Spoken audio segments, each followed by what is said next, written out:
welcome back to my channel. This is Hidden Beauty by Tosh. This is my makeup channel for YouTube, obviously, since we are on YouTube currently, right?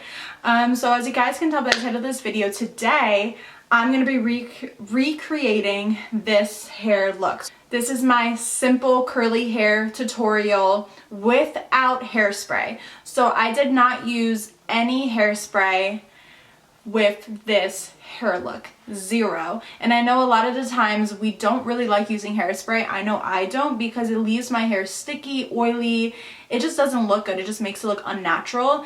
And I feel like if you can find a way not to use hairspray with your hair, that's probably your best bet. Or if you get like really good hairspray, that's a little pricey. So if you can go without it, this is the video for you.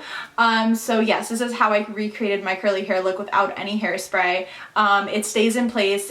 I promise you, it stays in place and it stays voluminous, and I'm going to show you all my little tricks and whatnot. So this is not a talk through video. This is just, I'm doing my thing. There's some music in the background. So I will have little notes on the, on the screen so you guys understand what's going on and stuff like that. If you guys are interested to see how I get my simple curly hair look going, you guys can continue watching this video.